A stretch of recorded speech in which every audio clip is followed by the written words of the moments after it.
Good morning guys. So in the last video we talked about covered call strategy. मैंने बहुत detail से practical examples के साथ I try to show you कि covered call को as a trader and as an investor कैसे करना चाहिए. ठीक है, उसके अंदर जो कुछ पॉइंट्स मैंने कवर किए थे वो मैं आप लोगों को बता देता हूँ. फर्स्ट ऑल है कि हमें कोई भी स्टॉक जो लेना है उसको एक तो फुल क्वांटिटी में लेना है, फुल फ्यूचर लॉट की क्वांटिटी. सेकंड पॉइंट उसके अंदर मैंने ये बताया था कि अगर आपको अपने किसी भी स्टॉक को डिलीवरी देने से बचाना है तो कीप अ पॉइंट जिस पॉइंट पे आपको लगता है कि आपको अपने स्टॉक की डिलीवरी देनी पड़ेगी, the stock is getting bullish और स्ट्राइक प्राइस के ऊपर जाके एक्सपायर कर सकता है. फॉर एग्जांपल आपने 2000 के ऊपर रिलायंस को परचेज किया है एंड आपने 2300 की कॉल रिलायंस की सेल की हुई है. आपको लगता है कि स्टॉक के अंदर बुलिश मूव आ रही है इस पॉइंट पे. What you can do is in the next month you can buy a 2400 call as a hedge. What this does is ये आपकी जो covered call की पोजीशन होती है उसको as a diagonal calendar के थ्रू hedge कर देते हैं. Diagonal calendar के अंदर what we do is we will buy something in 25 August expiry buy and we will I said it wrong. We will sell something in the August expiry and we will buy to hedge it in the next expiry like 29 September. उससे होता क्या है कि जो आपने stock 2000 rupees पे खरीदा हुआ है वो तो ऊपर जा ही रहा है, जो आपने कॉल सेल की होती है उसको नीचे जाना चाहिए, but that is also going up. और once the stock comes in the money आपका एक तो प्रॉफिट कैप हो जाता है, plus at the end of the month आपको अपने स्टॉक की डिलीवरी देनी पड़ेगी. Now what is one thing you can do is आपका स्टॉक जब 2300 के पास पहुंच जाता है और आपको लगता है कि अब ये इन द मनी आने वाला है, नेक्स्ट मंथ के अंदर 2400 की कॉल को बाय कर लो. उससे होगा क्या, आपका स्टॉक तो प्रॉफिट दे रहा है, जो आपकी 2300 की जो कॉल है जो लॉस दे रही है आपको, stock is giving you profit, और ये जो कॉल आपने सेल की थी इस पर्टिकुलर लेवल पे this is giving you loss. अब अगर ये इससे ज्यादा और ऊपर जाता है तो when you buy a 29 September call ये आपको साथ में प्रॉफिट देके इस पर्टिकुलर चीज को ऑफसेट करना शुरू कर देगी. So to know this thing in detail I suggest कि आप मेरे YouTube के चैनल के ऊपर जाओ और दोबारा से इस वीडियो को एक बार चेक करो. कुछ पॉइंट्स जो अनकवर्ड रह गए थे हमारी लास्ट वीडियो के अंदर, उसके अंदर मुझे क्वेरीज आई थी कि अगर आपके पास एक पोर्टफोलियो ऑफ स्टॉक्स है तो आप उस केस में कवर्ड कॉल कैसे कर सकते हैं. Now for that I suggest कि आप जो भी अपना एक पोर्टफोलियो क्रिएट कर रहे हो उसको इंडेक्स बेस्ड स्टॉक्स के अंदर क्रिएट करो, उन इंडेक्स की जिनकी ऑप्शंस ट्रेड होती हैं वीकली में या मंथली के अंदर. For example I am talking about Nifty, bank Nifty and finally fin Nifty. So let's say अगर आप निफ्टी के अंदर अपना पोर्टफोलियो स्टॉक्स क्रिएट कर रहे हो, you can buy some quantity Reliance, you can buy some quantity HDFC, top blue chip companies जिनकी weightage Nifty index के अंदर काफी ज्यादा है. Why? Because अगर इनकी वेटेज निफ्टी के अंदर ज्यादा होगी तो अगर निफ्टी ऊपर जाएगी तो इट इज ऑब्वियस कि ये वाले जो स्टॉक्स हैं ये ऊपर जा रहे होंगे. So you can add TCS, you can add Infy, SBI. So जब आपके पास एक पोर्टफोलियो ऑफ स्टॉक्स होता है उस टाइम में लेट्स से इसकी कलेक्टिव वैल्यू 6 लाख की है. नाउ अगेन निफ्टी के फुल लॉट की वैल्यू हो सकता है अप्रोक्सीमेटली 8 या 9 लाख की, पर अगर आपके पास 6 लाख तक का भी है, आप मंथली ऑप्शंस के अंदर आराम से अगर 100 से लेके 120 रुपीज का प्रीमियम भी अगर आप सेल करते हो तो you can easily make approximately 1% in the covered call itself. And apart from that जो आपका ये पोर्टफोलियो ऑफ स्टॉक्स है अगर ये ऊपर जाएगा तो ये भी आपको कुछ पोर्टफोलियो गेन्स देगा. सो that is one point that was missing. Similarly अगर जो आपके म्यूचुअल फंड्स हैं या फिर जो आप अगर आप ETFs बाय करते हो, for example HDFC Nifty ETF या फिर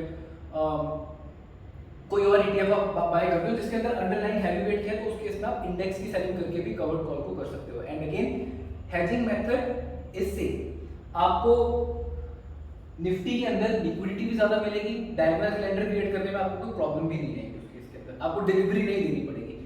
और इस केस के अंदर निफ्टी के अंदर जब आपके पास एक पोर्टफोलियो स्टॉक्स होते हैं, अच्छी बात यह है कि आप कवर्ड कॉल तो कर ही रहे हो, इन सारे स्टॉक्स का जो भी डिविडेंड आएगा या फिर बोनस आएगा वो आपको रखने को मिलेगा। And second thing is many people talk about कि इसके अंदर टेक्निकल एनालिसिस हमें क्या यूज करना है। Okay, I received some suggestions जहां पे मुझे बताया गया कि you can use Bollinger bands. frankly I don't prefer it because Bollinger band का सारा पॉइंट ही यही है कि कंजेशन कब है मार्केट में और उस कंजेशन के अंदर से मार्केट एक्सपैंड कब करने लगी हुई है। So Bollinger band I don't like to use. मेरे लिए जो वर्क करता है when working on the covered call that is finding the resistance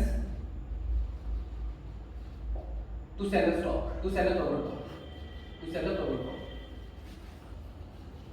ज्यादा बात है अगर आपको लगता है कि सिर्फ एक रेजिस्टेंस फाइंड करना is not giving you adequate premium, then what you can do is आप किसी रेजिस्टेंस के ऊपर डेली चार्ट्स के ऊपर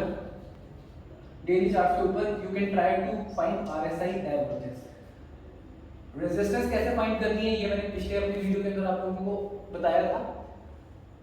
आरएसआई को कैसे यूज करना है टू फाइंड डाइवर्जेंस, उसका भी मैंने एक वीडियो YouTube के ऊपर डाला हुआ है, वो मैं यहाँ पे आपको लिंक दे रहा हूँ, सो you can easily follow what I am saying here. So according to me, finding the resistance zone जहाँ पे आपको ऑप्शन सेट करनी है, plus spotting the RSI that can give you beautiful results in your cover call strategy, जहाँ पे आपको stock देना नहीं पड़ेगा। And in case स्टॉक आपको देना पड़ जाता है, आपको लग रहा है कि देना पड़ेगा, you can always hedge it by diagonal calendars या फिर बियर कॉल स्प्रेड, ताकि आप एक माइनर सा लॉस लेके उसके अंदर से निकल जाओ।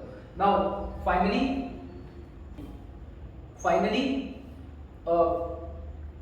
इसके अंदर एक चीज आ जाती है कि जब आप कवर कॉल कर रहे हो what you shouldn't do. Okay,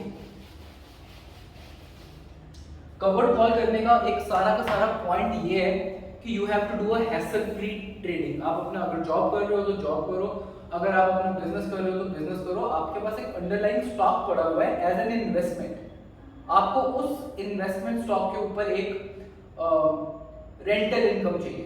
that is why you are selling the calls की अगर स्टॉक एप्रिशिएट नहीं कर रहा तो आपको कहीं से उसको बेनिफिट आ रहा है। ठीक है, many people over the internet are suggesting कि अगर आपका प्राइस ऊपर को जाना शुरू कर देता है और आपने यहाँ पे नेट से कॉल सेल की हुई है और आपका जो स्टॉक है वो ऊपर जाना शुरू कर देता है, what they are suggesting is आप नीचे से ओटीएम पुट सेल करनी शुरू करो, ओटीएम पुट्स की सेलिंग शुरू करो टू ऑफसेट द लॉस। पहली चीज, we are doing the cover call, we are not doing trading, so I do not recommend this. Second thing is अगर आप ओटीएम पुट सेल करोगे तो एक्स्ट्रा मार्जिन रिक्वायर्ड रहेगा। तीसरी चीज है, मैं लिख रहा हूं यहां पे, एक्स्ट्रा मार्जिन रिक्वायर्ड रहेगा। एक्स्ट्रा मार्जिन रिक्वायर्ड रहने के साथ आपको कांस्टेंट मॉनिटरिंग करनी पड़ेगी।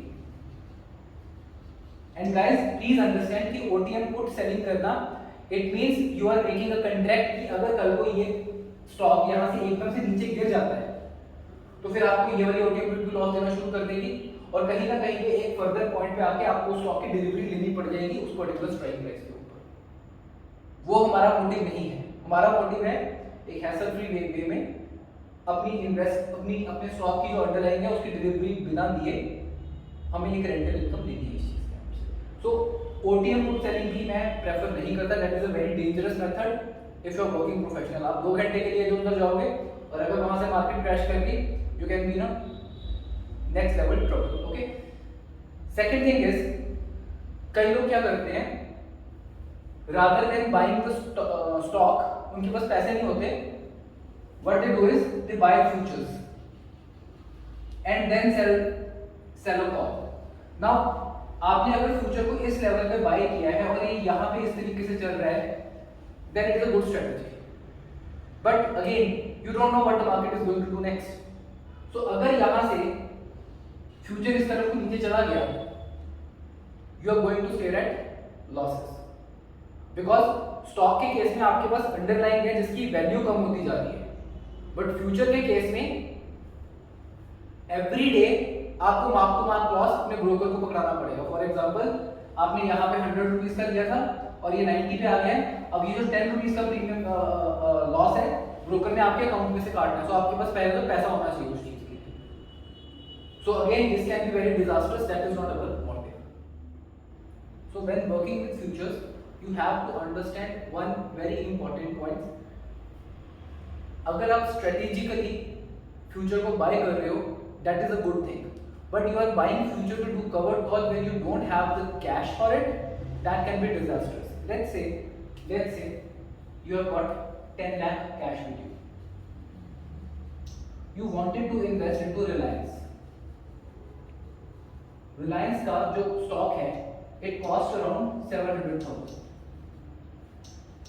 Okay, but rather than deploying this 700,000 rupees here, 7 lakh rupees here, what you do is आप 2 lakh के अंदर आप क्या करते हो, रिलायंस का फ्यूचर बाय कर लेते हो at 2000. Now as I said, आपने 2000 का रिलायंस का फ्यूचर बाय किया, 2300 की कॉल आपने 30 रुपीज पे सेल कर दी। इस पर्टिकुलर पॉइंट पे जब तक स्टॉक इस तरीके से यहाँ पे रिवॉल्व कर रहा है, you are bound to make profit, because आपको कुछ बेनिफिट यहाँ पे रिलायंस को बाय करने से होगा और ये जो 30 पे आपने सेल किया ये जीरो आती जाएगी, that is fine.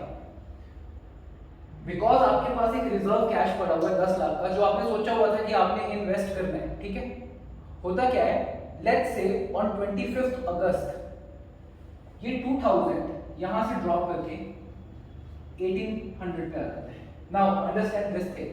At this point of time, on 25th August, expiry date on Reliance, and let's talk hypothetically, जहाँ पे I'm not talking about 250 quantity for the ease of calculations. I'm just talking about 100 quantity. You are into a loss of 170 points multiplied by 100, that is equal to 17,000 loss.